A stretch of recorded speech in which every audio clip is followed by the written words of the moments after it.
Hello दोस्तों, कैसे हैं आप लोग। आशा करता हूं कि आप लोग बहुत अच्छे होंगे और बहुत अच्छे से तैयारी कर रहे होंगे। जैसा कि आप लोग जानते ही हैं, हम लोग बीपीएससी का जो बिहार शिक्षक भर्ती प्रतियोगिता परीक्षा है 2023 का, लोग उसकी तैयारी कर रहे हैं और रैपिड ब्रेक तैयारी में आपको साथ लेकर के चलेगा। तो अभी हम लोग साइंस सब्जेक्ट पर ध्यान दे रहे हैं और साइंस सब्जेक्ट के हम लोग अभी तक 5 सेट रिलीज कर चुके हैं। 5 सेट आपको रिलीज कर चुके हैं, यानी कि 150 क्वेश्चंस। आप इन क्वेश्चंस को बहुत अच्छे से पढ़िए और याद करने की कोशिश कीजिए और कॉन्फिडेंट रहिए और देखिए आपका एग्जाम बहुत अच्छा रहेगा। को आगे बढ़ाते हुए हम लोग आज सामान्य अध्ययन में फिर विज्ञान विषय का आज छठा सेट करेंगे। 6th सेट जो है वो आज के दिन कर रहे हैं और इसमें भी मैं आपके सामने लेकर के आ रहा हूँ 30 क्वेश्चन, बहुत ही इंपॉर्टेंट 30 क्वेश्चन। और उम्मीद रखिए कि इन्हीं क्वेश्चंस में से आपसे क्वेश्चन पूछे जाएंगे, अलग होने की संभावना बहुत कम रहेगी। ठीक है, तो आगे बढ़ते हैं और आज की शुरुआत करते हैं हम लोग अपने पहले क्वेश्चन के साथ में। तो आज का हमारा पहला क्वेश्चन है कि घड़ियां किस गति का अनुसरण करती है। आपको ये बताना है कि घड़ी जो चलती है, वॉच जो मूव करता है, वॉच की जो सुइयां मूव करती है, वो किस गति को फॉलो करती है। क्या वो लोलक गति है, क्या वो आवर्त गति है, क्या वो अनुप्रस्थ गति है या फिर अनुदैर्ध्य गति है। 5 सेकंड लीजिए और आंसर कीजिए।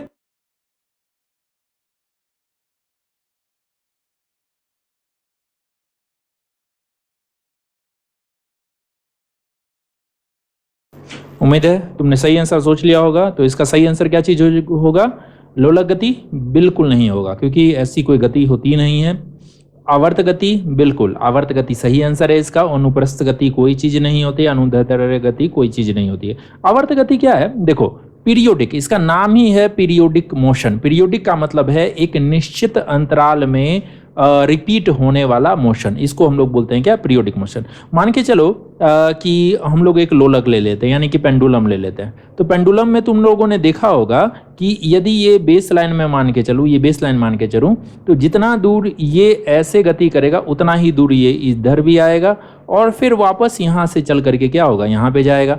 मान के चलो कि इधर से इधर आने में उसने 10 सेकंड का टाइम लिया, 10 सेकंड का टाइम लिया और वापस यहाँ से यहाँ जाने में इसने 10 सेकंड का टाइम लिया। तो तुमने गौर किया कि ये एक तो इक्वल दूरी जा रहा है, इस पॉइंट से इधर भी उतनी ही दूरी है जितनी कि इधर है, और दूसरा ये आने और जाने में सेम समय ले रहा है। तो इसका मतलब क्या चीज हो रहा है कि ये एक निश्चित अंतराल पर अपने मोशन को क्या कर रहा है, रिपीट कर रहा है। तो ऐसे एक मोशन को हम लोग बोलते हैं क्या? Periodic motion. तुम घड़ी का केस भी ले सकते हो। घड़ी के केस में क्या चीज हो रहा है? ये तुम्हारे घड़ी की सुई है। अब कोई भी ले लो यार, घंटे मिनट या सेकंड कोई फर्क नहीं पड़ता है, ठीक है ना। कोई भी घड़ी की सुई, मान के चलो कि ये 3 पर थी और 3 से शुरू हुई और एक निश्चित अंतराल के बाद क्या होगी, फिर से 3 पर आ जाएगी, फिर यहाँ से शुरू होगी और फिर निश्चित अंतराल के बाद 3 पर आ जाएगी। इस तरह से ये मोशन क्या होगा, ये मोशन रिपीट होता चला जाएगा, है ना। तो इसीलिए इसको भी हम लोग बोलते हैं क्या चीज? इसको बोलते हैं पीरियोडिक मोशन। इसको क्या बोलते हैं? Periodic motion. तो घड़ी की सुइयां किस चीज को अनुसरण करती है, किस मोशन को फॉलो करती है? आवर्त गति को, है ना, आवर्त गति को फॉलो करती है। चलो अगले क्वेश्चन को देखते हैं। ये अगला क्वेश्चन है कि किसी व्यक्ति या वस्तु, कोई भी व्यक्ति हो, चाहे तुम ही चल रहे हो या मैं ही चल रहा हूं, और या फिर कोई वस्तु यानी कि ट्रेन, बस, ट्रक, ये सब चल रही है, यदि एकांक, एकांक का मतलब होता है भाई एक, एकांक का मतलब होता है एक, यूनिट। एकांक मतलब क्या होता है? यूनिट। अब चाहे वो 1 सेकेंड ले लो, चाहे वो 1 मिनट ले लो, चाहे वो 1 आवर ले लो, या चाहे 1 डे ले लो, चाहे 1 मंथ ले लो, चाहे 1 ईयर ले लो, चाहे तुमको जो लेना है, लेकिन होना चाहिए वो यूनिट है। तो ये बोल रहा है कि यदि यूनिट टाइम में यानी 1 सेकेंड, 1 मिनट, 1 आवर, 1 डे जो भी है, उसमें कोई ऑब्जेक्ट कितनी दूरी तय करता है, उस दूरी को हम लोग क्या बोलते हैं? ठीक है, क्या उसको चाल बोलते हैं, क्या गति बोलते हैं, क्या त्वरण बोलते हैं, या समय का गुणक बोलते हैं? 5 सेकंड में आंसर कर दो।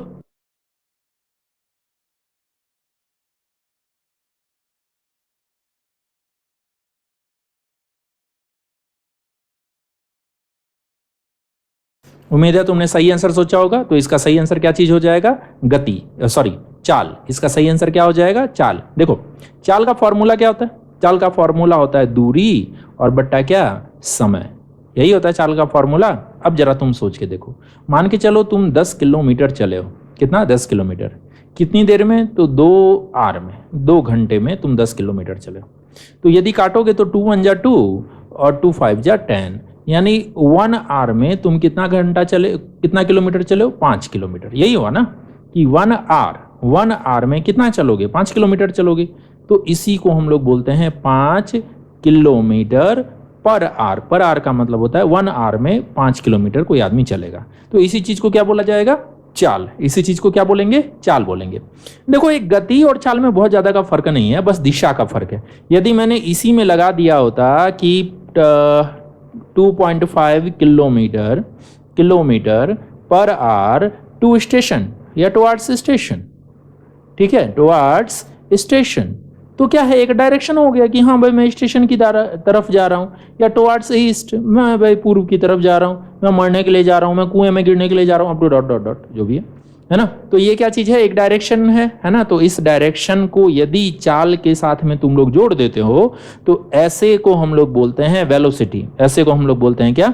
वेलोसिटी, और या फिर गति, ठीक है। इसको बोला जाएगा वेलोसिटी और गति। क्लियर है? समझ गए? इसमें तो कोई दिक्कत नहीं है कि चाल के साथ में यदि डिस्टेंस चाल के साथ में यदि डायरेक्शन मिल जाए तो इसी को हम लोग क्या बोल देंगे? इसी को बोल देंगे हम लोग क्या? गति। बाकी मैग्नीट्यूड बोलते हैं कि कितना क्वांटिटी है, तो ये क्वांटिटी हमेशा सेम रहे, इसमें तो कोई डाउट नहीं है। उम्मीद है क्लियर हो गए। नेक्स्ट क्वेश्चन पे चले। चलो नेक्स्ट, तीसरा क्वेश्चन। हमारा तीसरा क्वेश्चन है कि जो सरल लोलक होता है, लोलक मतलब क्या होता है? पेंडुलम, सिंपल पेंडुलम है, इसकी गति को क्या कहा जाता है? इसकी गति को, पेंडुलम की गति को हम लोग क्या बोलते हैं? वैसे तो मैंने बता दिया, फिर भी बताओ, ठीक है, 5 सेकंड लो।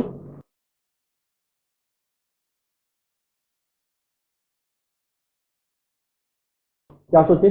दोलन गति, बिल्कुल ठीक है। आवर्त गति, अभी अभी मैंने बताया था लास्ट क्वेश्चन में, है ना। तो दोनों सही है, सॉरी लास्ट क्वेश्चन नहीं रहे, पहले क्वेश्चन में, ठीक है। तो इसका मतलब अ और ब दोनों ही सही है। इसका मतलब अ और ब दोनों सही है। चक्रीय गति नहीं होगा, है ना, सर्कुलेटरी मोशन यहां पर नहीं है।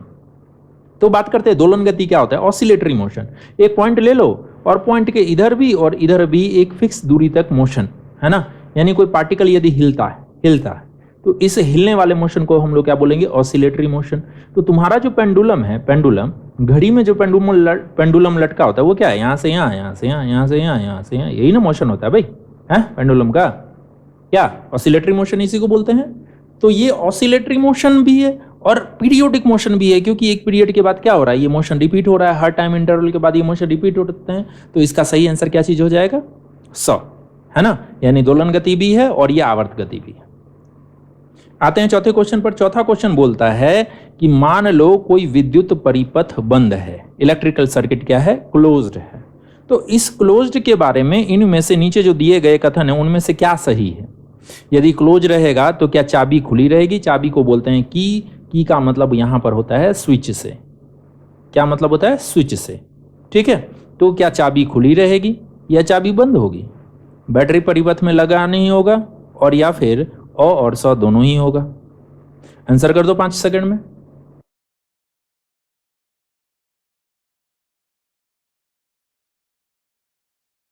चलो तो समझते हैं हम लोग, है ना। देखो, इलेक्ट्रिकल सर्किट में क्या क्या चीज रहता है? हम लोग जानते हैं इलेक्ट्रिकल सर्किट में एक होगा पावर का सोर्स, चाहे बैटरी या चाहे एसी पावर, तुम जो चाहे ले लो।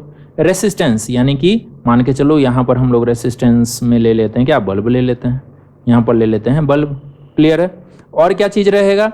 एक बहुत ही इंपॉर्टेंट, एमसीबी भी ये सब तो रहेगा ही, लेकिन सबसे इंपॉर्टेंट क्या रहता है? तो ये रहता है हमारा स्विच। ये हमारा स्विच, यदि ये स्विच इस तरीके से है तो देखो ये सर्किट तो कंप्लीट नहीं हो रहा है। इस सर्किट को हम लोग बोलते हैं ओपन सर्किट। इस सर्किट को क्या बोला जाएगा? Open circuit. अब मैंने किया क्या कि इसको मैंने ऐसे लगा दिया, इसको मैंने क्या किया? ऐसे लगा दिया, ये टच करवा दिया। तो ये क्या चीज हो गया? देख रहे हो, ये सर्किट क्या हो गया? बंद हो गया। ये सर्किट क्या हो गया? बंद हो गया। तो इसी सर्किट को हम लोग क्या बोलते हैं? Closed circuit. इसको क्या बोला जाता है? Closed circuit. यही मैंने तुमसे पूछा है कि यदि ये सर्किट बंद है तो क्या चाबी खुली होगी, यानी क्या स्विच ऑफ होगा, स्विच ओपन होगा? तो ऐसा तो है नहीं। स्विच क्या है? ऑन है। इस पोजीशन को क्या बोलते हैं? Switch on. इस पोजीशन को क्या बोलते हैं? स्विच ऑन, या फिर की क्लोज्ड, क्लोज्ड की, बंद चाबी। क्लियर है? तो बंद चाबी है, तो पहली बात तो यही हो गई कि यदि विद्युत परिपथ बंद होगा तो चाबी खुली नहीं हो सकती। चाबी खुली नहीं हो सकती। चाबी क्या होगी? बंद होगी। स्विच क्या होगा?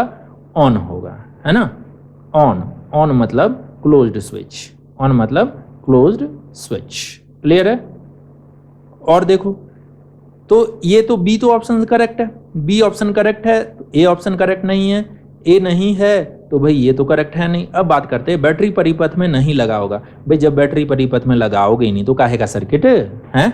ऐसे ही वायर को कहीं भी ले जाओगे तो वो क्या सर्किट बन गया क्या?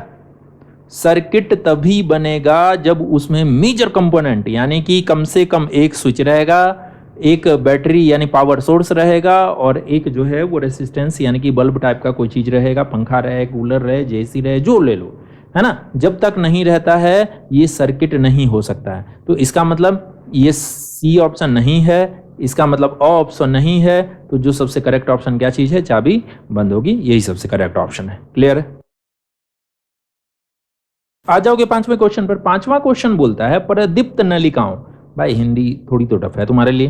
प्रदीप्त नलिकाओं का मतलब होता है ट्यूबलाइट्स। ट्यूबलाइट्स तुमको बताना है कि ट्यूबलाइट में हम लोग किस गैस का प्रयोग करते हैं। तुमको पता होगा कि बल्ब में ना हम लोग एक अनरिएक्टिव गैस का प्रयोग करते हैं कि नहीं? पढ़े तो होगे। बल्ब में एक गैस का प्रयोग किया जाता है। तो ऐसे ही ट्यूबलाइट में CFL में भी हम लोग बल्ब का प्रयोग करते हैं, LED में नहीं करते। क्लियर है? तो CFL या ट्यूबलाइट में जो गैस यूज होता है, तुमको बस इतना बताना है कि वो गैस कौन सी है। वो गैस कौन सी है? 5 सेकंड ले लो, आंसर कर दो।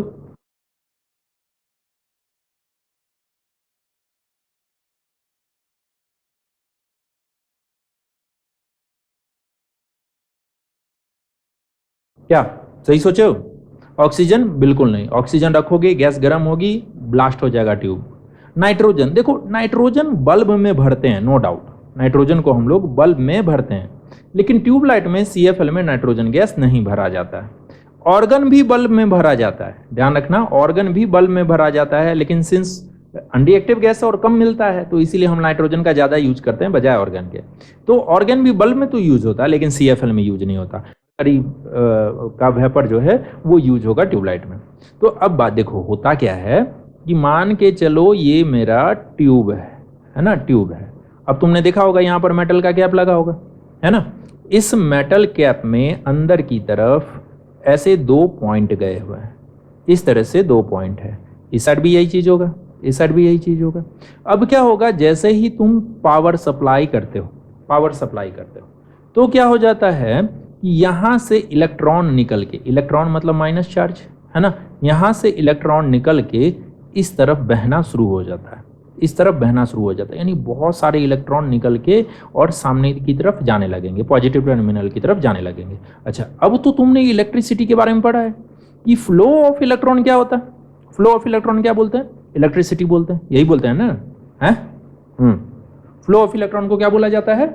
इलेक्ट्रिसिटी। तो एक बात तो तय हो गई कि इसमें इलेक्ट्रिक करंट फ्लो होना शुरू हो जाएगा। अब इसमें भरा होता है मरकरी का वेपर। क्या भरा होता है? मरकरी का वेपर। मरकरी का फॉर्मूला होता है क्या? Hg। मरकरी का फॉर्मूला होता है Hg। जैसे ही तुम इसको इलेक्ट्रिक करंट सप्लाई करते हो, ये गैसेस फॉर्म में है, इलेक्ट्रिक करंट सप्लाई करते हो, करंट जैसे ही सप्लाई करोगे तो ये क्या बन जाएगा? मरकरी का आयन और 2 इलेक्ट्रॉन यहाँ से निकल जाएंगे, 2 इलेक्ट्रॉन निकल जाएंगे। ये इलेक्ट्रॉन यहाँ से चल के क्या होगा? इधर जाएगा। अब यहीं पर बात आती है कि जो ये इलेक्ट्रॉन फ्लो हो रहा है तो इससे जो रेडिएशन निकलते हैं, इससे जो लाइट निकलती है वो इनविजिबल लाइट है। इससे जो लाइट निकलती है वो क्या है? इनविजिबल है, हम नंगी आंखों से इसको नहीं देख पाएंगे। तो फिर ट्यूबलाइट रोशनी कैसे दे देता है यार?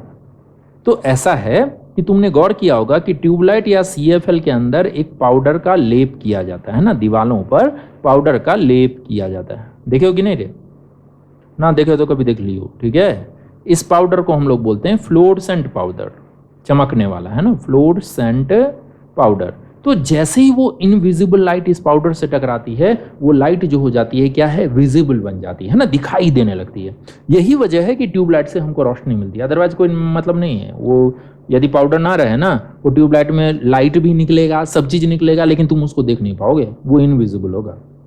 ठीक है, कछु फायदा ना है इसके बिना। क्लियर है ये चीज? अच्छा, एक चीज और थोड़ा सा फैक्ट है, बस ध्यान रखो। गांव घर में ना ट्यूबलाइट को क्या बोलते हैं याद है? जब मैं गांव में था तो ट्यूबलाइट को बोलते थे मरकरी। क्या बोलते थे?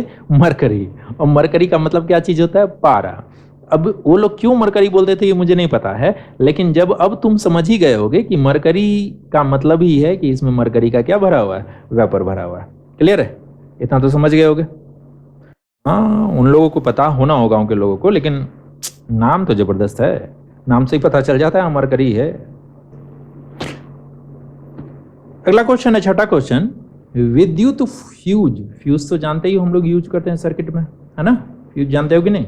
कुछ इस तरीके का देखे होगे, वो पत्थर का ऐसे बना हुआ रहता है और यहाँ पर इस तरीके का ये ऐसे और यहाँ पर ऐसे, और इन दोनों को जोड़ दिया जाता है एक वायर से। क्लियर है? देखे हो इस तरह का, है ना? एक्सटर्नल सर्किट में लगाया जाता है। तो तुमको यही बताना है कि इलेक्ट्रिकल फ्यूज किस प्रिंसिपल पर काम करता है ना? इलेक्ट्रिक करंट के किस प्रिंसिपल पर ये काम करता है?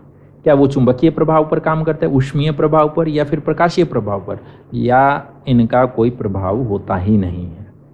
5 सेकंड ले लो आंसर।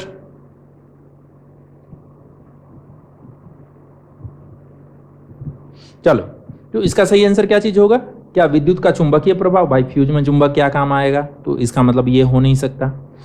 विद्युत का प्रकाशीय प्रभाव, तो क्या कभी प्रकाश निकलते हुए देखो फ्यूज से? तुमको लाइट आ रही होती है, यदि ऐसा होता तो घर में हम बल्ब की जगह ना लगा लेते, तो ये चीज हो नहीं सकता।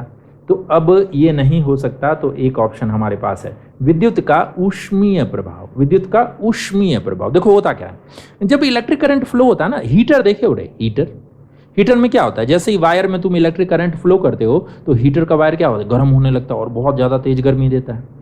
यदि नॉर्मल वायर रहेगा ना, तो उस गर्मी पर ये वायर पिघल जाएगा, पिघल करके क्या हो जाएगा, टूट जाएगा। तो यही बात है, यदि घरों में तुम बहुत ज़्यादा सामान यूज कर रहे हो ना, है ना, सर्किट के कैपेसिटी से ज़्यादा यदि यूज करने लगोगे, तो यहाँ पर ये वायर क्या होगा, हीट होगा, और हीट होगा तो ये वायर क्या हो जाएगा, टूट जाएगा, यानी गल जाएगा, और गल जाएगा तो करंट फ्लो होना बंद हो जाएगा। क्लियर है? और इस तरह से घर में जितने भी अप्लायंस है वो तुम्हारे बच जाएंगे। हो सकता है घर में आग लगने से तुम भी बच लो, नहीं तो राम नाम यही होगा, पता नहीं। और इससे एक बात क्लियर हो गई कि जब भी ये जो विद्युत सर्किट में लगेगा तो हमेशा सीरीज में लगेगा। ये वायर आ रही है, यही वायर क्या है, घरों में जाएगी, तो ये क्या चीज है, सीरीज। इसको कहते हैं सीरीज कनेक्शन, सीरीज कनेक्शन। तो ये हमेशा किस में लगेगा, सीरीज कनेक्शन में लगेगा। क्लियर? नेक्स्ट आते हैं अपने 7वें नंबर क्वेश्चन पर। विद्युत धारा के चुंबकीय प्रभाव का प्रयोग हम इन चारों में से, ये चार देख रहे हो, इनमें से ऐसा क्या चीज है जिसमें हम विद्युत धारा के चुंबकीय प्रभाव का उपयोग करते हैं? ठीक है, 5 सेकंड में आंसर कर सकते हो।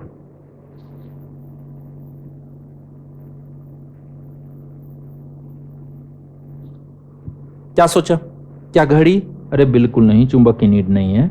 पेंडुलम? बिल्कुल नहीं नीड है। और लघु परिपथ विच्छेदक मतलब एमसीबी में तो चुंबक का कोई काम रहता ही नहीं है। तो चुंबक का काम एक्चुअली में कहां पर होगा, डोरबेल में। कहां पर होगा, डोरबेल में। देखो डोरबेल के अंदर का स्ट्रक्चर क्या होता है, ये ना घंटी है, आयरन स्टील का ये बना हुआ कैप रहता है ना। इसके नीचे क्या चीज होगा, या बगल में क्या है, एक रॉड रहता है, लोहे का एक रॉड रहता है, और इस रॉड के ऊपर लपेटा होता है कॉपर का वायर, और ये रॉड जुड़ा हुआ होता है ऐसे स्टैंड से, और ये वायर जुड़ा होता है बैटरी से, और यहाँ पर रहता है एक स्विच।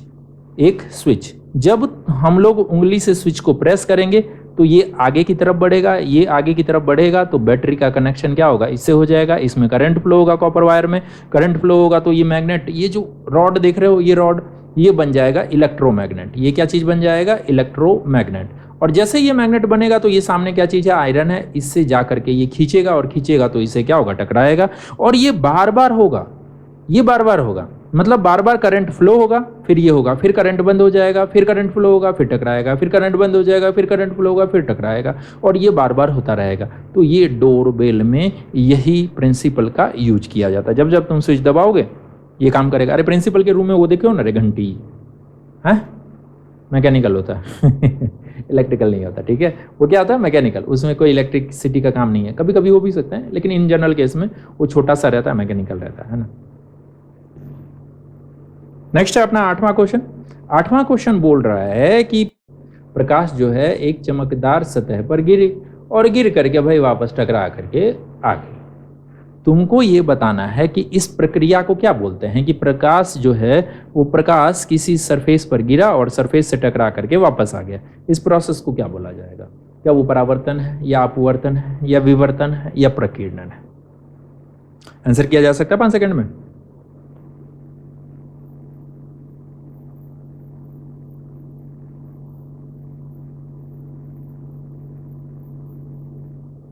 तो क्या सोचा तुमने?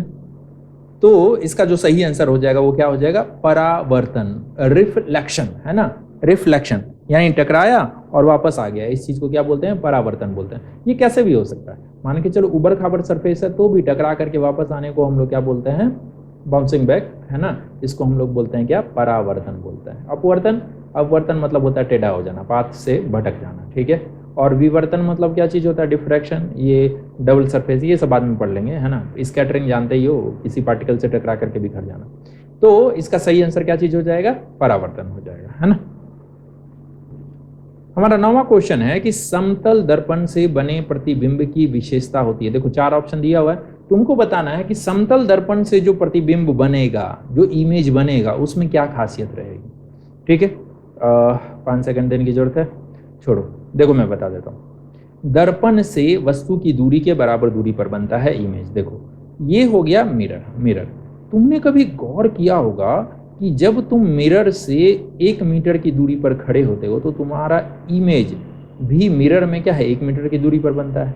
यदि तुम यहाँ से 1 मीटर पीछे आ जाओ, यानी 2 मीटर हो जाओ टोटल, तो देखोगे कि तुम्हारा इमेज भी क्या होता है? 2 मीटर पीछे हो जाता है। इसका मतलब मैं ये कह सकता हूँ कि जो इमेज बनेगा वो जितनी वस्तु की दूरी होगी दर्पण से, उतनी ही दूरी पर क्या होगा? इमेज भी बनेगा, इमेज भी बनेगा। 10वां है कि अवतल दर्पण से बने प्रतिबिंब होते हैं। अवतल दर्पण जानते हो क्या होता है? देखो इस तरह का दर्पण ऐसा, जिसमें क्या होगा? इनर वाला सरफेस ये तो बाहर पॉलिश कर दिया जाएगा, अंदर वाला सरफेस रिफ्लेक्टिंग सरफेस रहेगा, है ना। जो भी चीजें देखनी है तुमको कहाँ पे दिखाई देगा? अंदर वाले सरफेस पे। अरे करछुल देखे हो रे, चम्मच देखे हो, चम्मच, चम्मच का जो अंदर वाला सरफेस होता है जिसमें सामान लेकर के तुम खाते हो, वो क्या चीज? अवतल दर्पण हो गया। क्लियर है? तुमको बताना है कि यदि मैं उस चम्मच में देखूं या करछुल में अंदर की तरफ देखूं तो मेरा जो चेहरा उसमें दिखाई देगा, जो इमेज बनेगा, वो इमेज इनमें से क्या होगा? क्या वो सीधा और वास्तविक होगा, उल्टा और वास्तविक होगा, सीधा और आभासी होगा, या उल्टा और आभासी होगा? देखो कौन सा ऑप्शन करेक्ट है।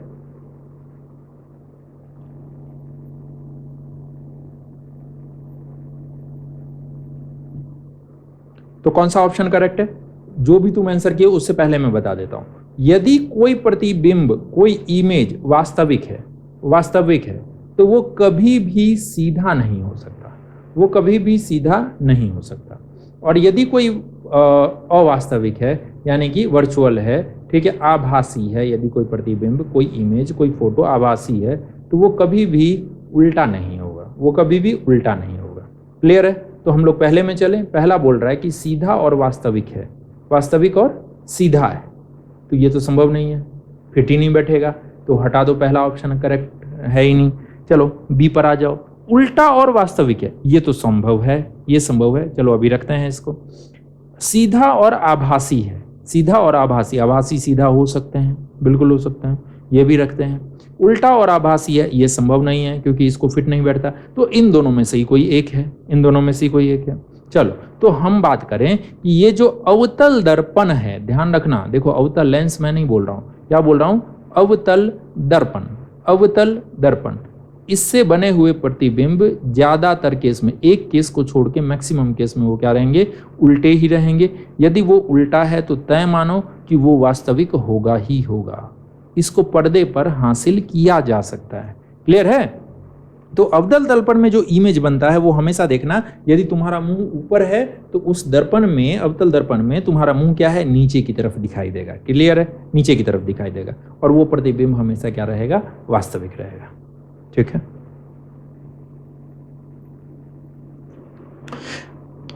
अगले प्रश्न पर हम लोग आते हैं। 11वां नंबर क्वेश्चन है कि अवतल दर्पण का प्रयोग, अरे यार प्रयोग नहीं है, रोग काहे बना रहा है, प्रयोग, अवतल दर्पण का प्रयोग कहां पर होता है, किस किस काम में होता है?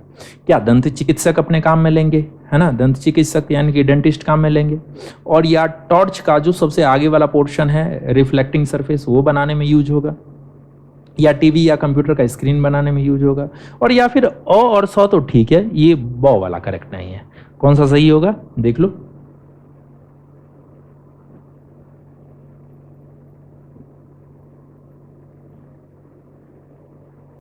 तो आगे बढ़ूं इससे पहले एक चीज समझो, मान के चलो कि अपने पास ये अवतल दर्पण है, अवतल दर्पण है, तो एक लाइन खींच लो जो इस दर्पण के बीचों बीच से जाए, एक लाइन इस दर्पण के बीचों बीच से जाए, ठीक है।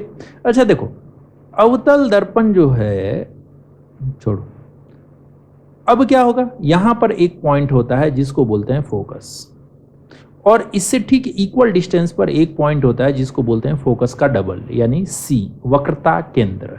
क्लियर है, वक्रता केंद्र। अब क्या होता है कि यहां 6 परिस्थितियों में इमेज बनता है। यदि कोई चीज इन्फिनिटी पर हो, कोई चीज बहुत ज्यादा दूर हो, जैसे सूरज, तो उसका जो इमेज है वो कहां पर बनता है, फोकस पर बनता है, और बहुत छोटा सा, एकदम पॉइंट साइज का। यदि इमेज 2f के थोड़ा सा पहले हो, यानी आंखों से मान के चलो ना करीब 3 या 4 मीटर पर हो, तो इसका जो इमेज बनेगा वो अच्छा देखो, जैसे जैसे ये वस्तु को या खुद को तुम लोग लेंस या मिरर के जितना नजदीक लाओगे, ठीक है, उतना ही इमेज यानी फोटो इस लेंस से दूर होता चला जाएगा, उतना ही ये फोटो लेंस से दूर होता चला जाएगा। कैसे, इन्फिनिटी पर था, बहुत ज्यादा दूर था, फोटो कहां पर बना, फोकस पर।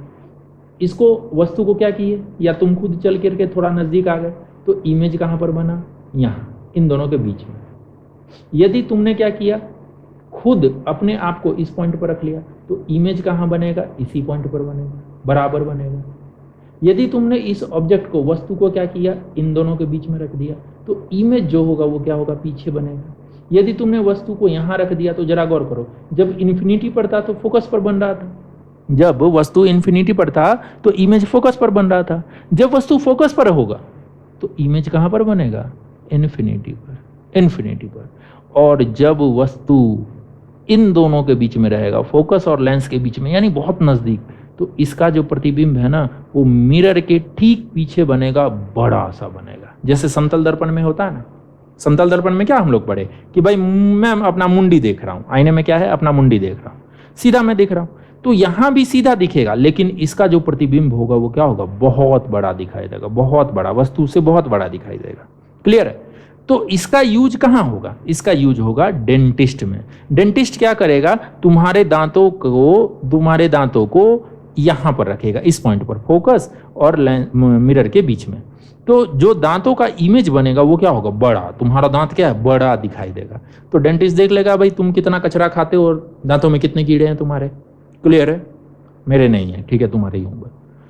दूसरी बात कि टॉर्च के अग्रदीप के परावर्तक के रूप में। अच्छा एक चीज, ये देखो, ये मिरर है, ये हो गया तुम्हारा फोकस, ये हो गया तुम्हारा फोकस, और कोई चीज फोकस से ही तुम दे रहे हो, यानी लाइट जो है वो फोकस से ही तुम गिरा रहे हो, इस पर फोकस से ही तुम गिरा रहे हो। क्लियर है, ज्यादा दूर से नहीं आ रहा है, कहां से आ रहा है, फोकस से ही आ रहा है। तो ये लाइट वापस क्या हो जाएगा, जब मुड़ेगा ना, जब वापस मुड़ेगा तो ये पैरेलल हो जाएगा, पैरेलल, एकदम पैरेलल चलेगा, बहुत दूर तक पैरेलल चलेगा। तो टॉर्च में यही चीज किया जाता है। टॉर्च में ये देखे होगे ना, ये चमकीला सरफेस रहता है और यहाँ पर कांच लगा रहता है, और ये कि यहाँ पर क्या रहता है, बल्ब लगा रहता है ना, यही होता है। तो ये जो पूरा सरफेस है, ये रिफ्लेक्टिंग सरफेस है, मिरर की तरह काम करता है। बल्ब जलेगा, बल्ब की रोशनी जाएगी यहाँ पे ये फोकस है इसका, यहाँ पे ये फोकस पॉइंट है।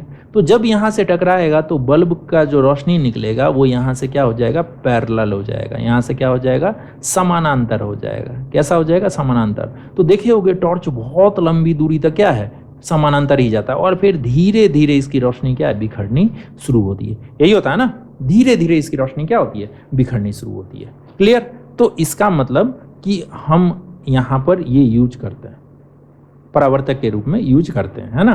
तो ये भी सही है, ये भी सही है, इसका मतलब द ऑप्शन करेक्ट है। टीवी और इसमें ना यूज होता है, ठीक है ना। देखो था अभी हम लोग पिछले क्वेश्चन में क्या पढ़े थे, अवतल। अब हमसे क्या पूछ रहा है, उत्तल दर्पण। उत्तल दर्पण से जो प्रतिबिंब बनेगा वो कैसा होगा, ठीक है, उत्तल दर्पण। अब क्या होता है उत्तल दर्पण, तो यदि तुमने बाहर की तरफ पॉलिश किया था तो ये तो हो गया था क्या चीज, अवतल, ये हो गया था क्या चीज, अवतल दर्पण। यदि तुमने क्या किया, इसी का अंदर वाला भाग पॉलिश कर दिया तो सब चीज कहां पर दिखाई देगा, बाहर की तरफ दिखाई देगा। तो इसी को हम लोग बोलेंगे उत्तल। उत्तल जिसका तल तल उठा हुआ हो, है ना, तो इसको क्या बोला जाएगा, उत्तल। क्लियर। ये कैसा होगा भाई, अपना चम्मच देखियो, चम्मच, है ना, चम्मच का बाहर वाला पोर्शन देख दो। करछुल देखियो, करछुल, करछुल का बाहर वाला पोर्शन देख लो। ये क्या चीज है, ये उत्तल लेंस का काम करता है, उत्तल दर्पण का काम करता है, लेंस नहीं दर्पण, है ना। तुमको बताना है कि इससे जो इमेज यानी फोटो बनेगा तुम्हारा, वो कैसा दिखाई देगा। क्या वो आभासी और सीधे होंगे, क्या वो वास्तविक और सीधे होंगे, क्या वो आभासी और वस्तु से छोटे होंगे, या फिर अ और स दोनों ही करेक्ट है। 5 सेकंड है, आंसर दे सकते हो।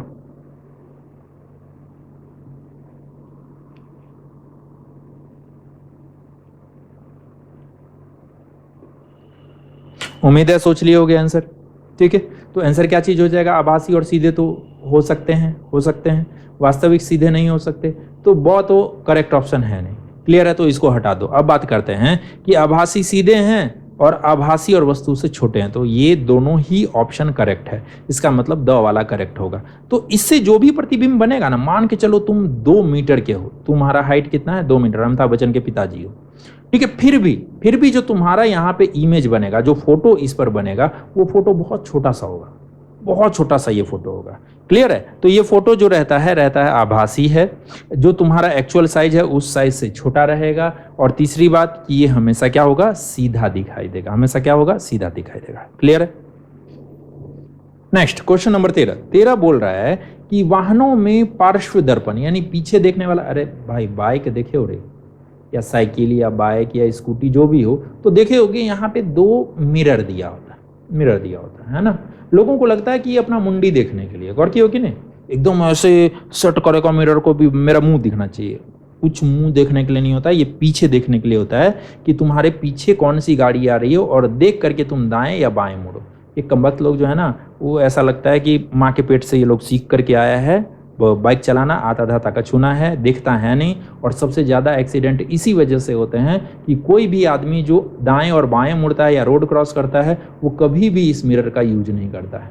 तो इसीलिए जब कभी भी तुम लोग ड्राइवरी में आओ ना, अरे यार ड्राइवर मतलब अपना पर्सनल गाड़ी चलाना, समझ गए, तो जब वो करोगे तो फिर क्या है, हमेशा इस चीज़ का ध्यान रखना कि रियर व्यू मिरर का इस्तेमाल करना।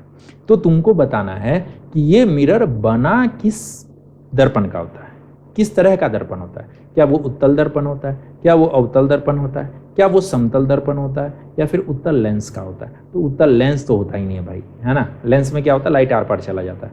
तो अब बचाइए 3 ऑप्शन, तीनों में से बता दो कौन सा सही है। 5 सेकंड है तुम्हारे पास।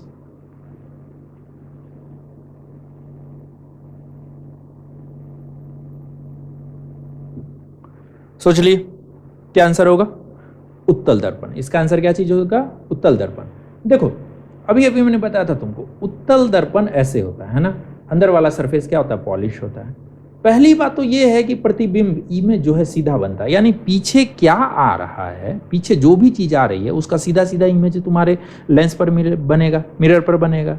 तो तुम देख पाओगे, ओरिजिनल देख पाओगे कि हाँ तुम्हारे पीछे पीछे क्या आ रहा है। दूसरी बात, इसका साइज ऐसे होता है, तो देखो इसको इतने एरिया से भी यदि लाइट आएगा, इतने एरिया से भी लाइट आएगा, तो उसका वो इतने एरिया में ही इमेज बना देगा। इतने बड़े एरिया का इमेज वो इतने छोटे एरिया में बना के तुमको दे देगा। यानी बहुत लंबे चौड़े एरिया को तुम लोग एक मिरर में अच्छे से देख सकते हो कि तुम्हारे आसपास क्या आ रहा है और क्या नहीं आ रहा है। तो यही वजह है कि हम क्या यूज करते हैं, उत्तल दर्पण यानी कॉन्वेक्स मिरर का यूज करते हैं। क्लियर है। नेक्स्ट आ जाओगे, 14वां नंबर क्वेश्चन है कि उत्तल लेंस अपने ऊपर पड़ने वाले प्रकाश को क्या करता है। मैं उत्तल लेंस की बात कर रहा हूं। लेंस जानते हो ना, लेंस इस तरीके का होगा, दोनों साइड क्या होंगे, उठे हुए रहेंगे, तो इसको उत्तल लेंस बोलेंगे। ठीक है, ये लेंस में रेज लाइट्स आर पार जा सकते हैं, ध्यान रखना, आर पार जा सकते हैं। अब चाहे यहां से सीधा निकल जाए, चाहे मुड़ जाए, या चाहे जो हो जाए, लेकिन ये आर पार निकलेंगे। क्लियर है, लाइट आर पार निकलेंगे। तो अब तुमको बताना है कि यदि लाइट इस उत्तल लेंस के ऊपर पड़ती है तो लाइट के साथ क्या होगा, क्या इंसिडेंस होगा। क्या वो अभिसारित हो जाएगा यानी कन्वर्ज हो जाएगा, या अपसारित हो जाएगा यानी डाइवर्ज हो जाएगा, या समानांतर में अपना इधर से ऐसे आ रहा है, ऐसे ऐसे अपना चलता हुआ चला जाएगा, है ना। उसको कोई मतलब नहीं है रास्ते में कौन आ रहा है नहीं आ रहा है, मतलब बोलते हैं ना वो गाड़ी चढ़ा लो भाई, वही वाला हाल है। ठीक है, इनमें से कोई नहीं, तो इनमें से कोई नहीं, है ना, कोई भी ऑप्शन हो सकता है। देख लो कौन सा ऑप्शन करेक्ट है।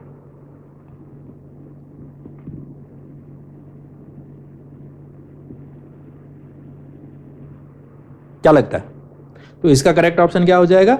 अभिसारित कर देता। हमेशा ध्यान रखना, जब कोई भी उत्तल लेंस यदि रहेगा और समानांतर चलती हुई लाइट्स इस पर पड़ेंगी तो वो सारी लाइट एक पॉइंट पर कंसंट्रेट हो जाएगा, एक पॉइंट पर मिलता हुआ दिखाई देगा, और इस पॉइंट को हम लोग क्या बोलते हैं? Focus, main focus. इस पॉइंट को क्या बोला जाएगा? फोकस।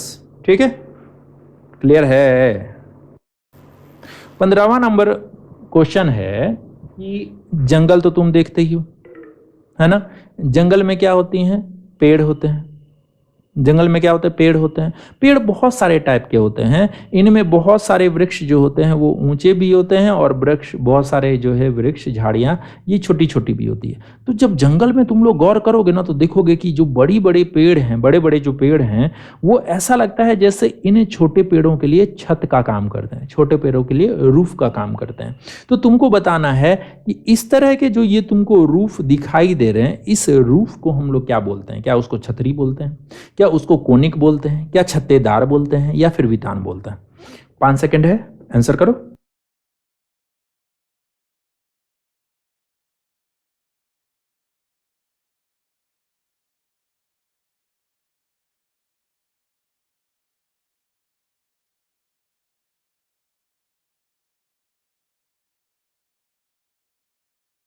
उम्मीद है तुमने सही आंसर किया होगा। तो इसका सही आंसर क्या चीज हो जाएगा?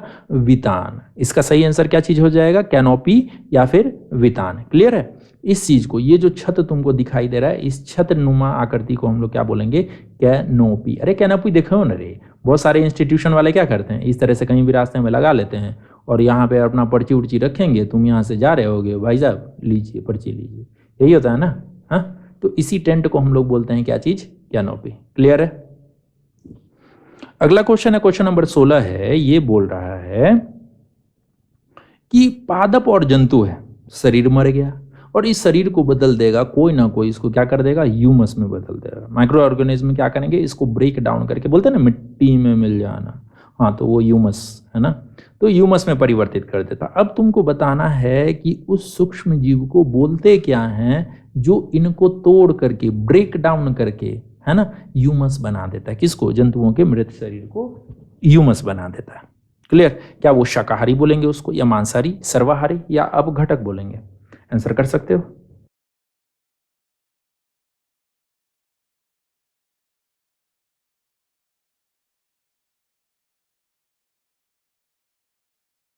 उम्मीद है तुमको आंसर आता होगा। देखो शाकाहारी तो होने से रहा भाई, मांस पर है तो शाकाहारी होने से रहा। वैसे पत्ते भी खाते हैं तो मांसाहारी भी प्योर नहीं है, शाकाहारी भी प्योर नहीं है, सर्वाहारी तो हो ही सकते हैं। लेकिन ये खाने का नहीं है यार, ये खाने की बात नहीं कर रहा है। ये कह रहा है कि उसको ह्यूमस में बदल देता है। मांसाहारी क्या करेंगे? खा लेंगे और पट्टी बना लेंगे, है ना, वो ह्यूमस उमस का चूना बनाने वाला है। तो ह्यूमस बनाने का काम किसका होता है? अपघटक का, है ना। वो माइक्रो ऑर्गेनिज्म जो जंतु और पादपों के शरीर को, मरे हुए शरीर को ह्यूमस में परिवर्तित कर देते हैं, उनको हम लोग क्या बोलेंगे? अपघटक बोलेंगे। क्लियर? तुम ही मांसाहारी हो तो कौन सा मांस खा के क्या कर लेते हो? ह्यूमस बनाते हो। नेक्स्ट आ जाओ, 17 नंबर क्वेश्चन है, प्रदूषित जल से होने वाली बीमारी। अरे मोस्ट कॉमन क्वेश्चन है, एग्जाम का मोस्ट कॉमन क्वेश्चन, किसी में रेलवे, एसएससी, बैंकिंग, कहीं भी चले जाओ एक ना एक क्वेश्चन ये बंदा मिल ही जाता है। तुमको बताना है कि प्रदूषित जल जो है वो बहुत गंदा है और उसी जल को तुम लोग पी रहे हो। बताओ कि इनमें से कौन सी बीमारी हो सकती है? ठीक है, 5 सेकंड ले लो।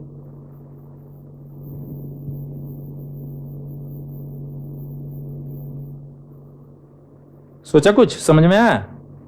बिल्कुल, ये हैजा भी हो सकता है, टाइफाइड भी हो सकता है और पोलियो भी हो सकता है। ठीक है, तो ये सारे के सारे ऑप्शन क्या होंगे? करेक्ट होंगे। ध्यान रखो, ये सारे के सारे प्रदूषित जल से पीने से डेफिनेटली ये सब हो सकता है। क्लियर? 18 नंबर क्वेश्चन है कि तुमको मक्का उगाना है यार, मकई का खेती करना है। तुमको ये बताना है कि इन चारों में से कोई ऐसा चीज है जिसकी जरूरत मक्के को नहीं पड़ेगी। मक्के को जरूरत नहीं पड़ेगी, बता सकते हो?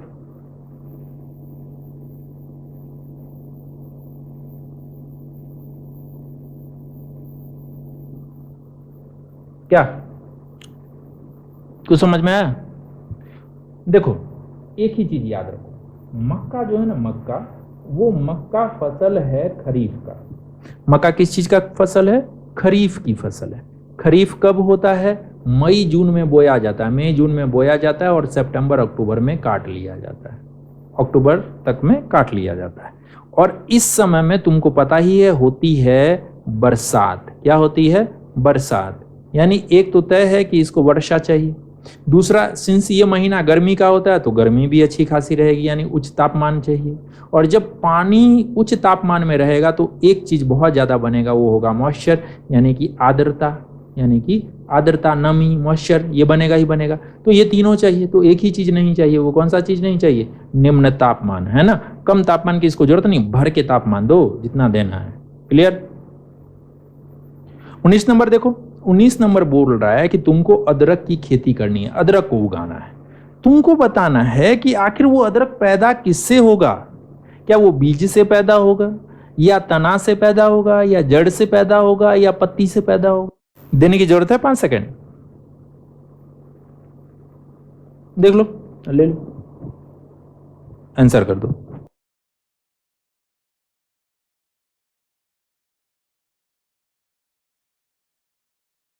को सूझा? बीज अदरक का देखे हो कभी बीज? नहीं ना, छोड़ दो। जड़ से नहीं होती है, जड़ से नहीं होती है। और पत्ती तो खैर बात ही अलग है। तो उसको जो प्रवर्धन करना है, रोपना है, और जिससे एक नया पौधा बनेगा, वो क्या चीज होता है? स्टेम या तना। देखो बांस या किसी भी चीज का स्टेम जब देखोगे ना तो वो क्या होता है? ऐसे टुकड़ों में बटा होता है, ऐसे टुकड़ों में बटा होता है ना। और या नहीं भी बटा होगा, जैसे कि आम का पेड़ है तो देखोगे बहुत जगह इस तरीके के ये गांठें बनी होती है ना। आम के पेड़ में भी ये ब्रांच निकलते हैं तो इस तरह से गांठें बनी होती है। अदरक में भी क्या होता है? अदरक में भी तो यही होता है ना, है? हल्दी, अदरक, इनमें भी क्या होता है? गांठें बनी होती है ना। तो इसीलिए ये गांठ है तो ये क्या चीज है? तना है। ये जड़ नहीं है, ये क्या है? तना है। हर एक जमीन के नीचे रहने वाला हर चीज वो जड़े नहीं हो जाएगा, है ना। इसको क्या बोलेंगे? अदरक का स्टेम। हमको यदि नया अदरक उगाना है तो अदरक को इस तरह से तोड़ लिया जाएगा, रोप देंगे, यहां से हर एक स्टेम से क्या होगा? एक नया पौधा निकल आएगा। क्लियर? चलो 20 नंबर क्वेश्चन है कि जैव खाद बनाना है। देख लो भाई, क्या है जैव खाद? तुमको बताना है कि नीचे ये जो 4 ऑप्शन दिए गए हैं, इनमें से चारों में से कौन सा ऐसा ऑप्शन है, कथन है जो ठीक नहीं है यार। जैव खाद के बारे में बात ठीक नहीं है, कौन सा है? देख लो 5 सेकंड में, 10 सेकंड।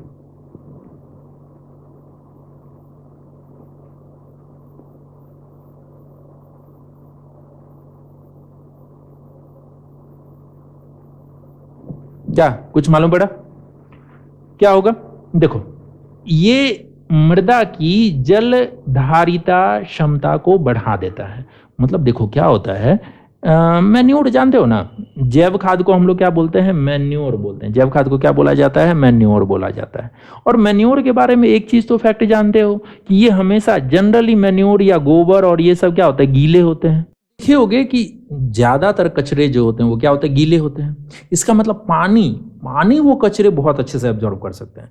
तो यही वजह है कि यदि खेतों में तुम इसको डाल दोगे ना तो ये क्या करेंगे? पानी को एब्जॉर्व करेंगे, तो मिट्टी में जल को एब्जॉर्व करने की मात्रा क्या हो जाएगी? ऑटोमेटिक बढ़ जाएगी। तो ये तो करेक्ट ऑप्शन है, बी आ जाओ। सभी पादप पोषक संतुलित मात्रा में मिलते हैं। यही एक प्रॉब्लम है यार, मैन्योर में हर चीज सेम मात्रा में नहीं मिलता। नाइट्रोजन हो सकता है ज्यादा हो, फिर कैल्शियम और फास्फोरस नहीं मिलेगा, ठीक है ना। इस तरीके से हर एक चीज एकदम संतुलित मात्रा में नहीं होते हैं, थोड़े थोड़े करके सब होते हैं, लेकिन वो संतुलित बैलेंस अमाउंट में नहीं होते हैं। तो ये ऑप्शन करेक्ट नहीं है। उसके बाद है कि मृदा को ह्यूमस प्रदान करता है। जाहिर सी बात है, जो सड़ी गली चीजें हैं वही ह्यूमस प्रदान करती है। थोड़ी देर पहले ही हम लोग क्वेश्चन में देखे थे, बैक्टीरिया क्या करता है? मरे हुए जीवों को या पेड़ पौधों को क्या करता है? सड़ा देता है, और वही क्या होता है? ह्यूमस बन जाते हैं। क्लियर है? और नेक्स्ट है कि मृदा की बनावट बेहतर होती है। बिल्कुल होती है, बिल्कुल होती है। जब यदि तुम लोग मैन्यूर यदि खेत में डालोगे तो खेत का कलर जो है वो क्या होता है? ग्रे, डार्क ग्रे हो जाता है, गहरा स्लेटी रंग का हो जाता है, ठीक है। और क्या हो जाता है? तो इनमें में यानी कैपेसिटी, पानी होल्डिंग करने की कैपेसिटी बढ़ जाती है, कलर अलग हो जाता है, ये भुरभुरे हो जाते हैं। भुरभुरे का मतलब होता है एरेटेड हो जाते हैं, यानी ऐसा जिसमें कि हवा भरा जा सके, है ना, हवा भरा हुआ हो, तो ये एरेटेड भी हो जाते हैं, यानी उस मृदा की बनावट भी क्या हो जाती है, अलग हो जाती है। तो एक ही ऑप्शन जो है वो इनकरेक्ट है, और वो क्या चीज है, बी। सभी पादप पोषक तत्व संतुलित मात्रा में इसमें नहीं मिलते, यही इनकरेक्ट ऑप्शन है। क्लियर है, ये है क्वेश्चन नंबर 20। नेक्स्ट है क्वेश्चन नंबर 21 बोल रहा है कि अनाज को भूसी से अलग करने वाली प्रक्रिया को क्या बोलते हैं। यार मैं बता चुका हूं, ये अनाज है, डंडी में है, और इसमें से भूसा अलग करना, अनाज अलग करना, ये हम लोग पहले भी पढ़ चुके हैं। इसको क्या चीज बोलते हैं, थ्रेसिंग। क्या चीज बोल लेते हैं, थ्रेसिंग। विनोइंग यानी हवा से बहाना संभव नहीं है, सीविंग छानना नहीं संभव है, और हाथ से जन्म बीत जाएगा तुम्हारा, ठीक है, ये संभव नहीं है। अगला क्वेश्चन थोड़ा सा ध्यान से पढ़ लो, ठीक है। क्या चीज है कि नीचे कुछ कथन दिए गए, इनको पढ़ना है तुम्हें। बीजों के अंकुरन के लिए आर्द्रता की जरूरत होती है, ठीक है। पौधे पोषक तत्वों का अवशोषण घुली हुई अवस्था में करते हैं।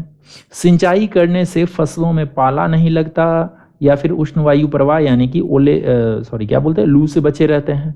सिंचाई करने से मृदा की बनावट बेहतर होती है। तुमको ये बताना है कि इन चारों में से तुमको क्या क्या पढ़ करके ऐसा लगा, कौन कौन से स्टेटमेंट पढ़ करके लगे कि नहीं यार खेत में सिंचाई होनी चाहिए, ठीक है, खेत में सिंचाई होनी चाहिए। कौन कौन से कथन से ये मालूम पड़ता है तुमको, ले लो 5 सेकंड का आंसर है, क्योंकि कथन मैंने पढ़ के सुना दिया है, आंसर कर लो।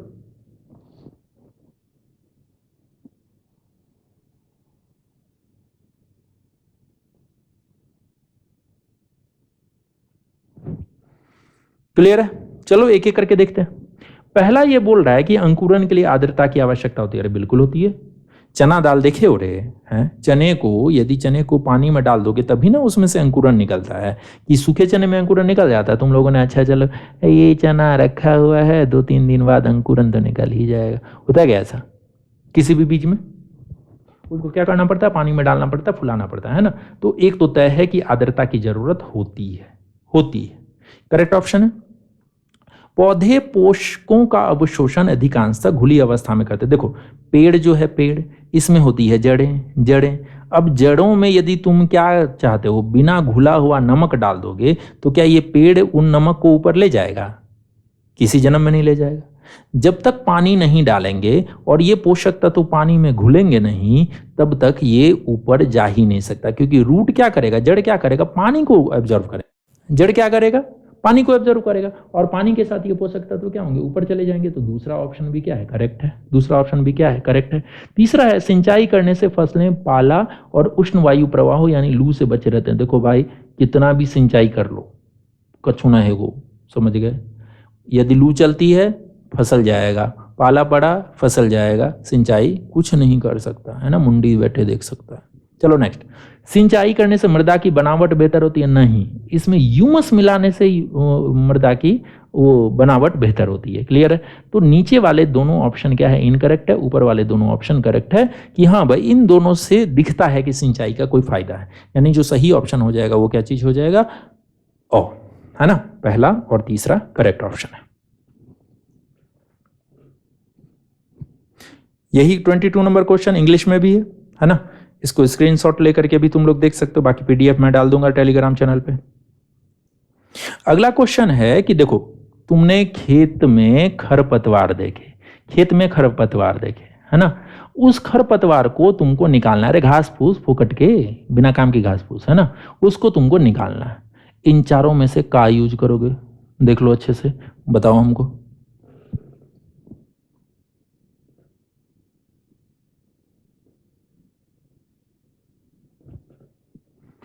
क्या दिमाग को कुछ काम किया? फावड़ा यूज कर सकते हैं? हाँ जी बिल्कुल यूज कर सकते हैं। हल यूज कर सकते हैं? हाँ यूज कर सकते हैं, लेकिन कब, जब फसल बोया हुआ ना हो। बोए हुए खेत में हल चलाने जाओगे, उखाड़ लेना सारी फसलें, समझ गए। कुल्हाड़ी कहाँ काम करोगे, पेड़ काटने में। फसल काटोगे कुल्हाड़ी से, बहुत अच्छे।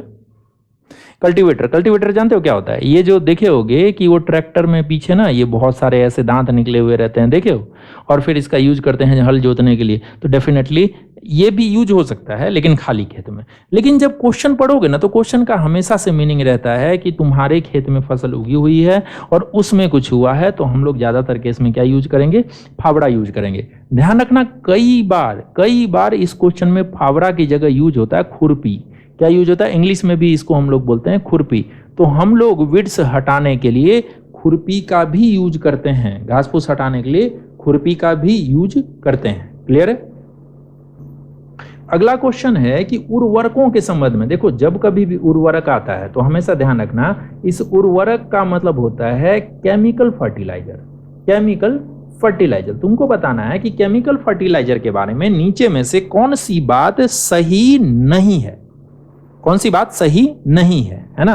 क्या ये उपज को बढ़ा देते हैं, क्या इनके ज्यादा उपयोग से मृदा में पोषकों का संतुलन बिगड़ सकता है, और या फिर ये कम मात्रा में प्रयोग होते हैं, और या ये पर्यावरण के हितैषी होते हैं। बहुत सिंपल सा क्वेश्चन है, देख लो और आंसर करो जल्दी।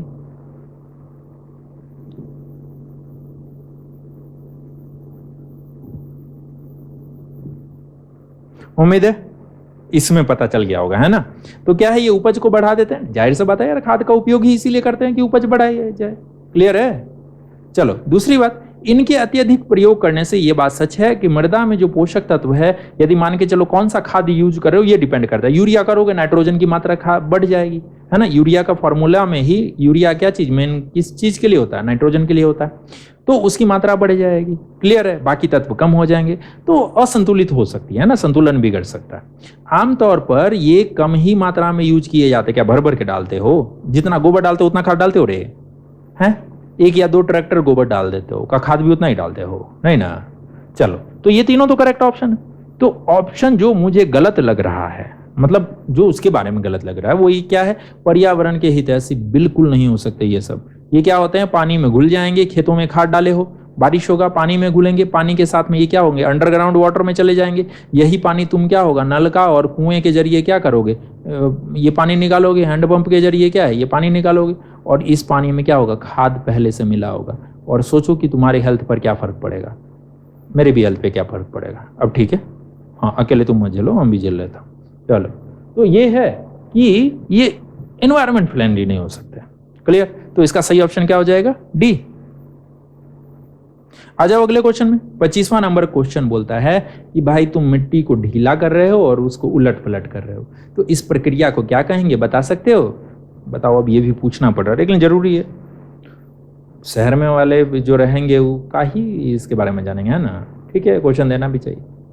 चलो ऑप्शन देखो, सिंचाई और खाद देना कहेंगे, या खुदाई करना और विनोइंग कहेंगे, या जुताई और हल चलाना कहेंगे, या कटाई और भंडारण कहेंगे। 5 सेकंड देने की जरूरत नहीं है, तुम जरा समझ लो कि ढीला करना, जमीन को ढीला करना क्या करते हैं, जुताई करते हैं उसके लिए, है ना।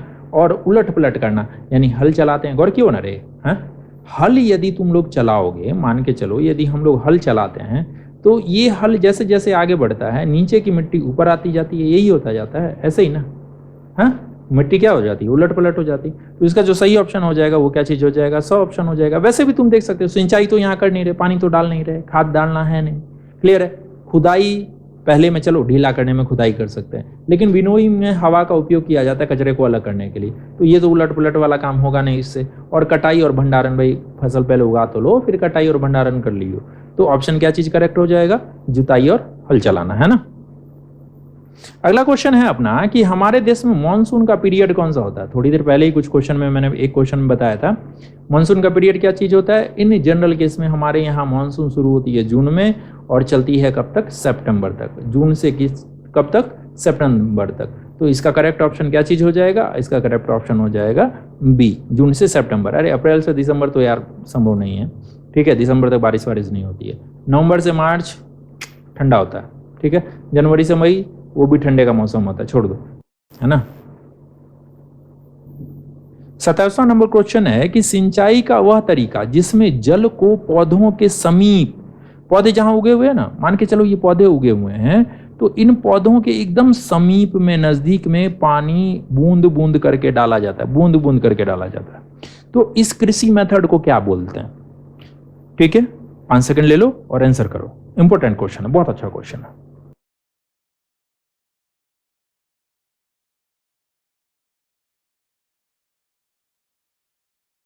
तो इसका सही आंसर क्या हो जाएगा? Pulley system? नहीं, पुल्ली सिस्टम नहीं होगा। देखो पुल्ली सिस्टम कहाँ पर यूज होता है? कुएं से पानी निकालने में। ये कुआं है ना, तुमने यहाँ पर देखा होगा, ये लगा होगा रॉड और यहाँ पर लगा होगा पुल्ली, ये होगा एक चेन, इस चेन से होगी लगी हुई बकेट, है ना, और यहाँ पर एक आदमी खींच रहा होगा। तो ये पुल्ली और लीवर, ये दोनों यानी पुल्ली मेथड है। लीवर कहते हैं कि किसी चीज़ को हटाने के लिए यदि तुम यहाँ से क्या करो, अंदर घुसा दो ये लकड़ी और इसको उठाओगे, ये आगे बढ़ना शुरू हो जाएगा, ये लीवर है। तो यहाँ भी लीवर यूज कर सकते हो। बट इन दोनों में कोई सिंचाई मेथड ये यदि यूज करोगे ना रेगिस्तान में, जैसे सरों में बोआ, सारा पानी वहीं का वहीं सूख जाएगा, 1 मीटर 2 मीटर, उससे ज़्यादा आगे नहीं बढ़ेगा। समझ गए? दूसरा ऑप्शन है छिड़काव मेथड। देखो छिड़काव मेथड का यूज किया जा सकता है, इसमें कोई बात नहीं है। लेकिन छिड़काव मेथड में क्या होता है? छिड़काव पूरे खेत में होता है। हर 10 मिनट में या 15 मिनट में क्या करते हैं, पूरे खेत पर बारिश की तरह छिड़काव किया जाता है। जिससे क्या होता है, ऊपर वाला जमीन गीला रहता है और पेड़ पौधों की जड़ें जो है ऊपर वाले जमीन से न्यूट्रिशन और वाटर ले लेती है। क्लियर है? ना तो नीचे पानी जाएगा ना ही सूखेगा। ठीक। एक होता है लीवर, बता ही दिया, ये संभव नहीं है। तो लीवर मेथड भी नहीं है, छिड़काव मेथड भी नहीं है और गिरनी मेथड भी नहीं है। तो क्या बचता है? Drip irrigation. ड्रिप जानते हो क्या होता है? कभी ड्रिप का नाम सुने हो?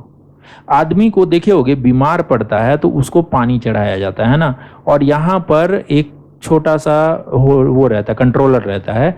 तो यहाँ देखोगे कि ये पानी ना बूंद बूंद करके नीचे गिरता है और यहाँ पानी भरा होता है और यही पानी आदमी के शरीर में ऐसे जाता है ना।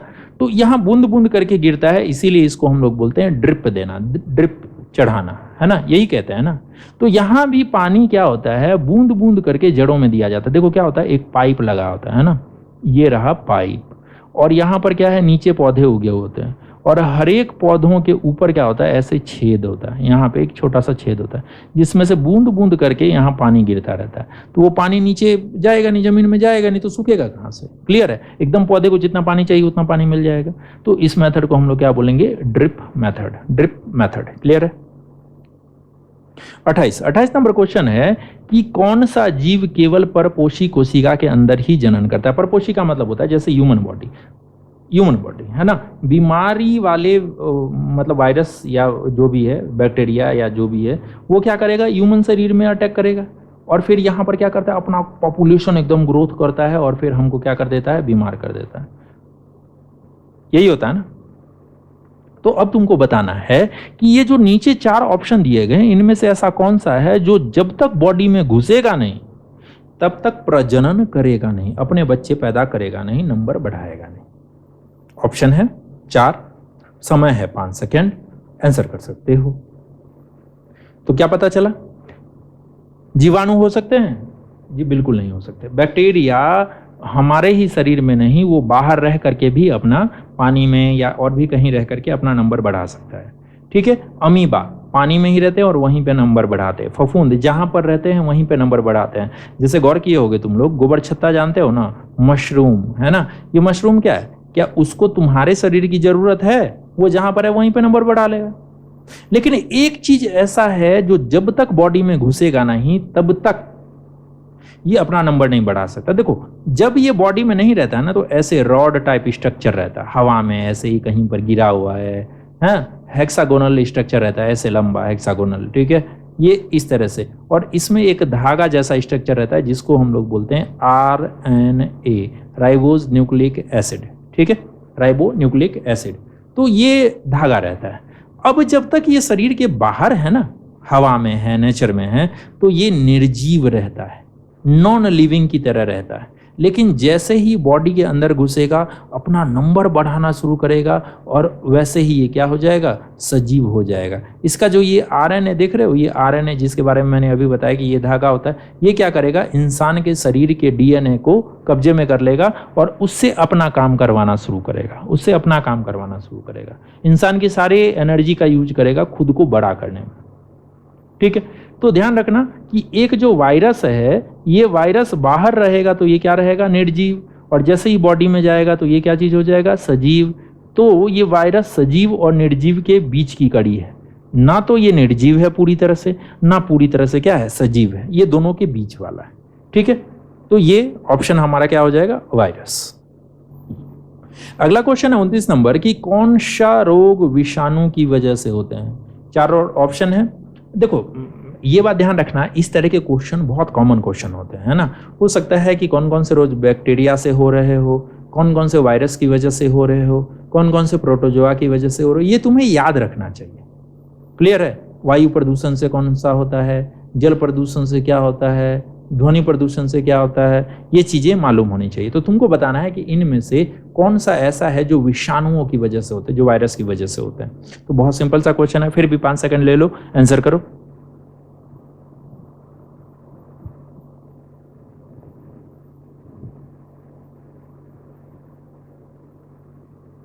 तो उम्मीद है तुमने सही सोचा होगा। टाइफाइड बिल्कुल नहीं है, पेचिस बिल्कुल नहीं है, और हैजा बिल्कुल नहीं है। तो ये क्या होगा, इन्फ्लुएंजा, है ना। अरे डिसेंट्री यार ये होता है, उल्टा कर लो, ठीक है ना। इन्फ्लुएंजा, जितने भी टाइप के वायरल फीवर होते हैं, वायरल फीवर या जितने भी टाइप के इन्फ्लुएंजा होते हैं, बुखार होते हैं, इन जनरल केसेस वो किसकी वजह से होते हैं, वायरस की वजह से होते हैं। चाहे वो जापानी इन्फ्लुएंजा हो या इंडियन हो या चाइनीज हो या अफ्रीकन हो, यार जो भी ले लो, सारे के सारे किससे होंगे, वायरस की वजह से होंगे। 30वां नंबर क्वेश्चन है, परपोषी की कोशिकाओं के भीतर मौजूद रोगजनक सूक्ष्मजीवी किस प्रकार की औषधि से मर जाते हैं। मतलब तुम्हारे बॉडी में ना कोई माइक्रो ऑर्गेनिज्म आ गया और उसने उसमें बीमारी कर दिया, बीमारी पैदा कर दिया। तुमको बताना है कि तुम किस तरह का मेडिसिन खाओगे, किस ग्रुप का मेडिसिन खाओगे कि हाँ मर जाए वही। ठीक है, देख लो 5 सेकंड और आंसर करो।